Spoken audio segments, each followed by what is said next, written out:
Hey, come on. 31. That was for you.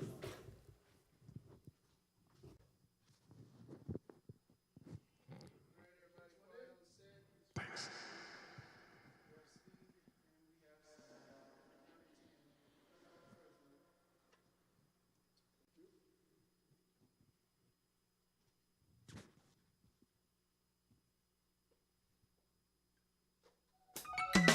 Well, all right, y'all. What's up? We need y'all to get ready. Bring your energy because it's time for the Sisaundra Show.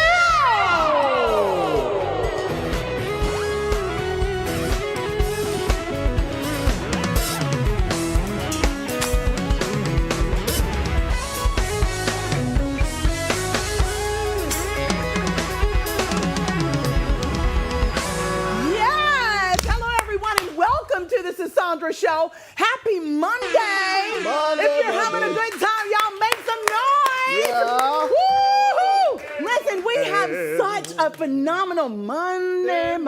That's what I keep. All right, cool. Listen, y'all, we have such a phenomenal show for you. Today, we have three incredibly strong women who each have their own powerful stories to tell. But there's one thing they all share. Resilience in the face of adversity.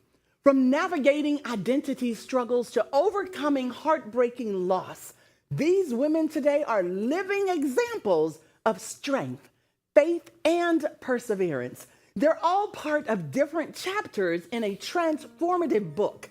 And today, they're here to break down their personal chapters, sharing insights, wisdom, and their journeys with us. So we need y'all to get all comfy. Oh, yeah. Grab your bubbly beverage. Yeah. And let's get this show started.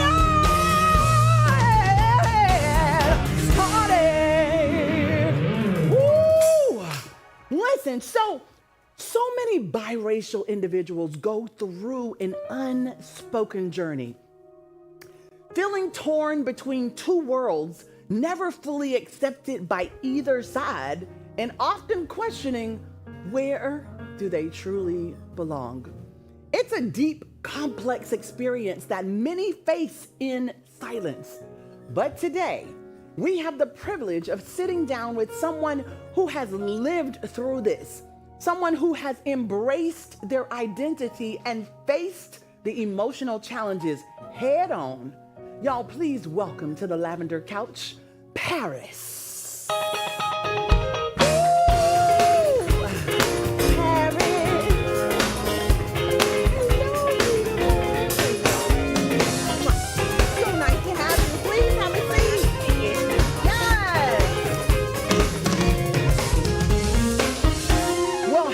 And welcome, Paris. Hi.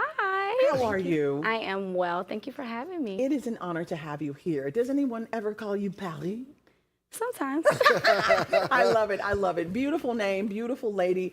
And we are so delighted that you are here to share your story with us. So growing up as the only biracial child in your entire family, did you ever feel like you didn't belong to either side of your heritage? I did. And I am the only biracial child my mom has out of 13 kids. She had 13 kids herself? No twins, all 13. 13, wow. Yes. Amazing woman. Amazing. That's amazing.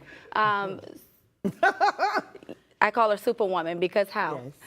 However, yes, I am the only biracial child she has. And I learned at a very young age that it came with a double-edged sword because I often, was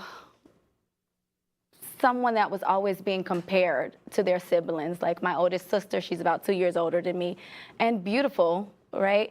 However, the world just wanted to compare everything, our skin color, our hair texture, everything. So it wasn't this inner sibling rivalry. It became was about that. People outside making you all have challenges with each other. Correct. Wow. But that became inner sibling rivalry. Wow. Because of those things that were happening. My sister, at a very young age, grew a lot of resentment for me.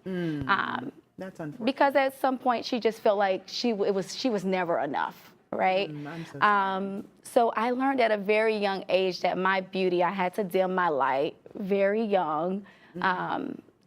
It caused me to kind of become a people pleaser, overdo everything to make everyone love me, right? Because I just did not find a place within my own family at the time. Wow, that's hard to accept. So you've experienced multiple traumatic losses. Can you take us back to those moments and share how they shattered your sense of safety, your worldview, I mean, everything? Yes, so about 10 years ago, my younger sibling was at a park playing basketball, and he was caught in a crossfire, senseless murder, yes. So that shattered my entire family. I'm so sorry. So the family that I knew, that we were all close together, we did everything together, Thanksgiving, we were a big family. I mean, 13 kids. My mom didn't need other people, it was us, right? It's a lot of us. I tell everybody I have built-in best friends. Yes, It's 8 of us. So if you got 13, my goodness, yes. Built-in best 13, friends. yes. So once he passed away, this strong superwoman we talked about earlier, my mom, she got lost in a fog of grief. I can only imagine. I'm so sorry. Yeah, so at only 23 was the age I was when my brother passed away. I assumed the responsibility as my younger siblings as their caretaker. Wow. Are you the oldest? No, I'm the second oldest. You're the second oldest. That's close enough. Yeah. Yeah. Yeah, I'm the second oldest, but it feels like I'm the oldest majority of the time. However, once he passed away, all of my younger siblings moved in with me. And at that time, I was also a young mom. At 23, I had 3 children of my own. Wow. So once they moved in with me, I became their caretaker financially. I mean, everything. Because mom just couldn't handle it anymore. She could not handle it. I mean, How did that feel to you to have that amount of responsibility on your shoulders? it was a lot of pressure. Yeah. It was a lot of pressure, and I had that pressure for a majority of my life. I mean, even before my brother passed away, when I was younger at 7, my mom had 13 kids, so she worked a lot. So I was constantly cooking and cleaning and just trying to help my mom take care of us and, do what she had to do to keep it all together. But taking the responsibility of my siblings when my brother passed away, I mean, I was dealing with my own grief. Of course. He was you like, gotta push that away, right, on the back burner to deal with everyone else and their grief. yes. Yeah. And we go to church a lot, right? That's good. So my brother, I stopped going to church. I just got lost, Yes. felt alone. But I got through it By the grace of God. by the grace of God. When I tell you, we first of all want to give our condolences to you and your family. I don't think there's ever a year or years later that it feels like it's okay. So I'm so very sorry that you lost your brother in you. such an unimaginable situation. You're going to play Yep. at the basketball court. So, Paris, as we've just heard about the deeply emotional journey of navigating identity and feeling torn between 2 worlds, we now shift to a different kind of pain, a pain that that many can relate to, but often feel alone in: divorce, y'all, loss, and the heartbreaking reality of caring for a child while your world is falling apart.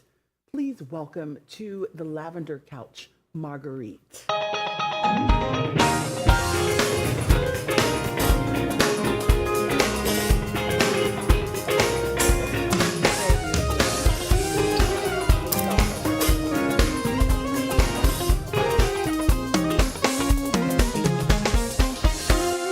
Hello and welcome, Marguerite. Hello. Now I'm going to tell you, you and Paris don't look like what y'all been through. You look fabulous. Ain't God good? Yes, he is. That's normally my phrase. I love it. He's so good. Now, going through a divorce, we just talked about identity, being the only biracial child in the family of 13. Now, let's talk about divorce and loss. Going through divorce, y'all, while caring for a child, battling for her life, must have been an intense emotional storm. Marguerite, please take us to that moment when it felt like everything was falling apart. Well, my daughter was born with sickle cell disease. That's the illness she was fighting. She had a very chronic case of it. And I think the moment that, for me, when everything fell apart was receiving messages from someone that my husband was in a relationship with, detailing all of their explicit, relationship stuff. Oh my God. Yeah. My daughter had just had a stroke. Oh my God. She had just turned 3. She had just had a stroke, and I was sitting in the hospital when I got the message. Yeah.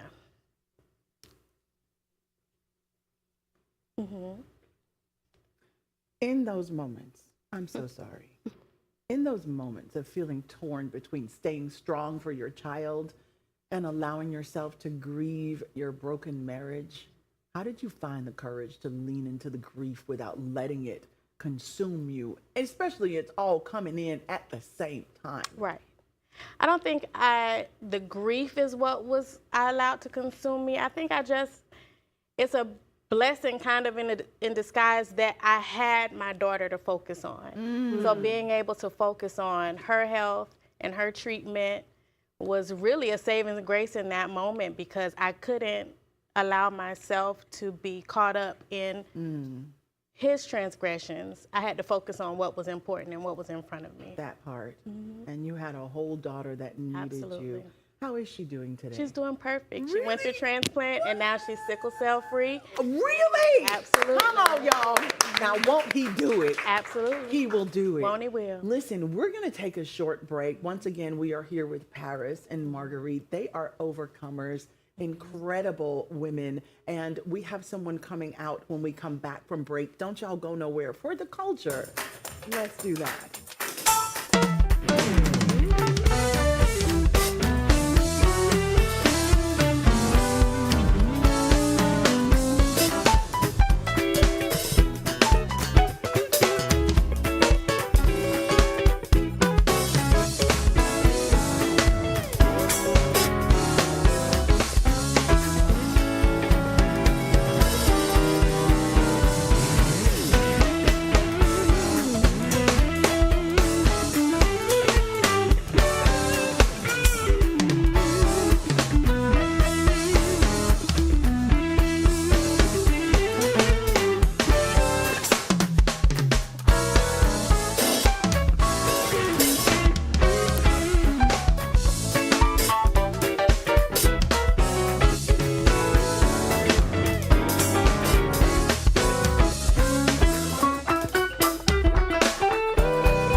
Sisaundra Show. Listen, I am your host, Sisaundra, and I'm sitting here with two amazing women, and we're going to be joined by another. So we have Paris in the green, and we have Marguerite in the yellow. I have one more question for you, Marguerite, if you don't mind. So tell us, what was the internal battle like for you when the world around you expected you to hold it all together while you were silently struggling with a child who was going through sickle cell anemia, and then a husband who's having an affair, and the mistress just sent you a message while you sitting in the hospital taking care of your daughter that just had a stroke? I think the internal battle is, do I speak my piece? Do I expose? Or do I, to protect myself, obviously, or do I keep silent and stay focused on what I have to do? And what did you decide to do? I stayed silent. When I tell you, girl, we must be related. Sometimes it's better to just be quiet. Yeah. And they said, what is the line? If I hold my peace and let the Lord fight my battle. Absolutely. Victory shall be mine. Absolutely. Amen. Amen. So, and with that being said, finally, y'all, we're going to sit down with the visionary behind the Love Yourself to Life movement author and the First Lady of Freedom Church of Tampa. Y'all, Paula is a powerhouse of faith, leadership, and service, and she will share how she combines her passion for music with her calling to uplift others. So please welcome out to the Lavender Couch, Mrs. Paula Watkins, First Lady.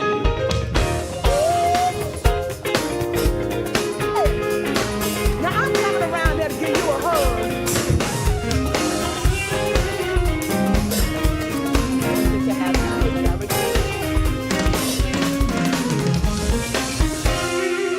You could not come in here without me giving you a hug. It's so nice to meet you. Likewise. Thank you so much for joining us. Having us. Indeed. I hear we have a mutual friend. Yes, An we do. amazing mutual friend. Yes. Let's shout her name out to Miss Sisaundra Tillman. Sisaundra Tillman. Sandra! Listen, Yes. so what do people call you? First Lady? Lady P. Lady P. Well, we're going to call you Lady P today. Yes. So, Lady P, your journey in both music and ministry is deeply rooted in service. How did you personally reconcile your passion for music with your faith? What led you to merge the two into such a powerful way? My passion for music came at an early age. I came from a family of singers. I grew up in the church. My family used to have a choir. So my passion for music is what continued to increase my faith and help me to stay faithful. Even at a young age, I saw my uncle, who was the pastor of our church and founder, I saw him take blow after blow, but still have faith. So it birthed something and ignited something in me to say, the things you sing about, you've got to put them to action. Yes. Because we can sing all day long, we can preach all day long, but how many times do we actually put those things to action? True. So And faith without works is what? Dead. That's right. Y'all be wondering if I was listening in Sunday school. I was listening. Yes. So, Lady P, as the First Lady of Freedom Church, you're leading not only spiritually, but also through your actions. What has been the hardest emotional challenge that you faced in that role? The hardest emotional challenge is not taking everything personal. Ooh, that's hard. So much easier said than done, Yes, right? not taking everything personal. And as my children tell me all the time, stop expecting me out of people. Ooh. So that's been probably the hardest challenge because as leaders, people don't think we're human. True. They don't think we go through things.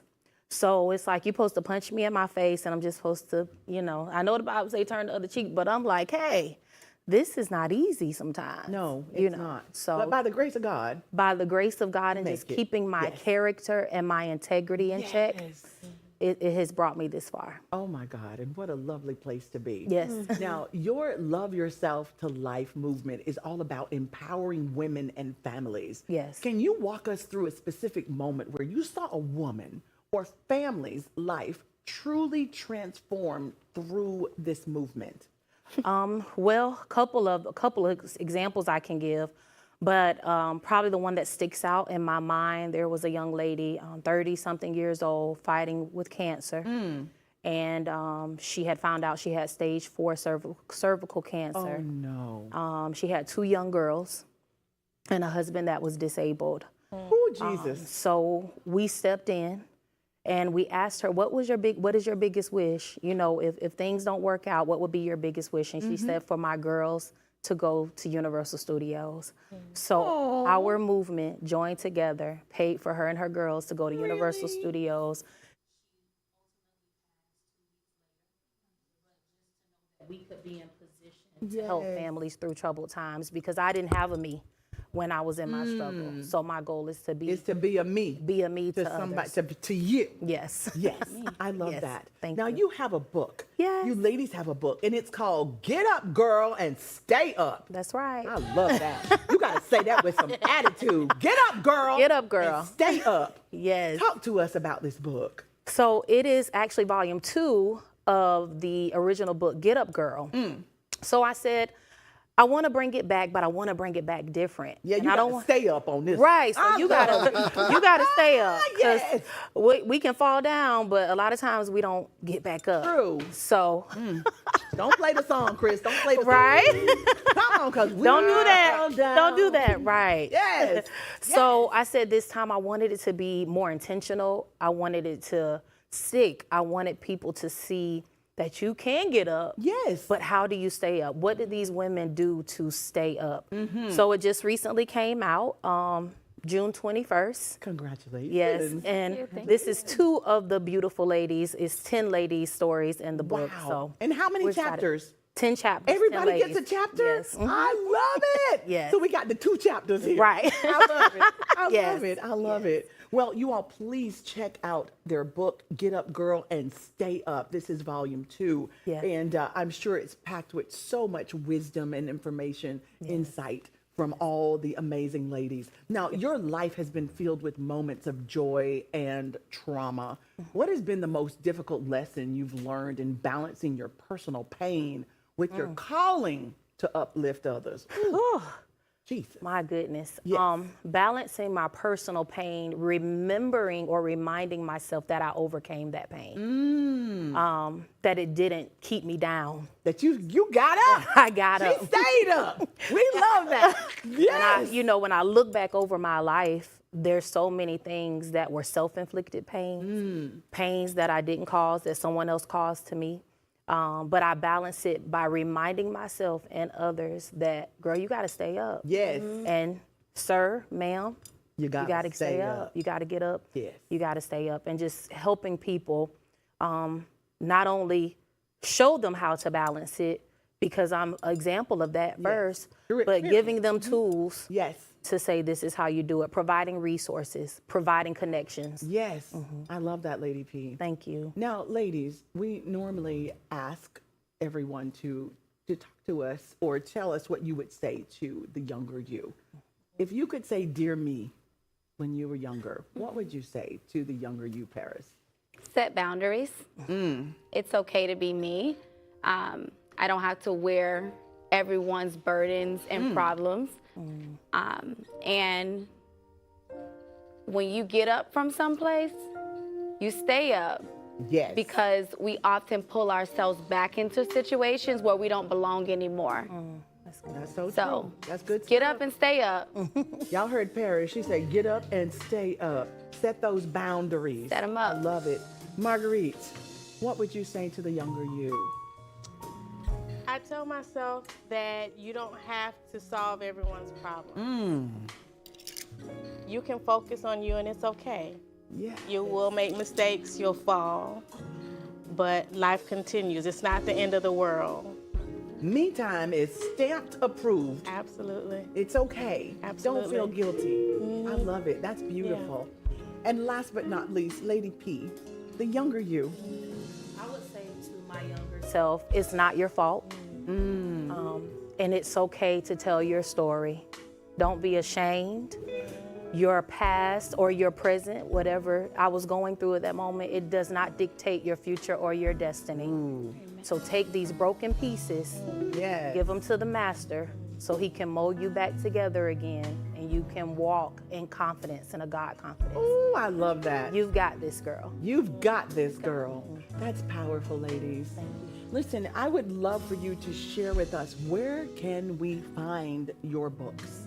They are on Amazon. Just type in Get Up Girl and Stay Up. Yes. It also has an accompanying journal where you can journal, you can put prayer requests. That's also on Amazon. And it's also on my website, www.loveyourself2life.org. www.loveyourself2.org. Life.org. Life.org. Y'all Yes. heard that. Thank you for that. Now, you mentioned that music was your first connection. Come on, Can we sing a little bit or something? If you know, okay. Oh, well, she gonna come over here. Y'all give me a microphone. We got a Oh, you microphone. okay, stay here. Or you can stay there, Okay, yes. I'll stay here. Where can we sing? A little bit of We Fall Down? Yeah, sure. Let's Okay. do it. We fall down, but we get up. We fall down. Come on, Lady P. But we get up. We fall down. But we get up.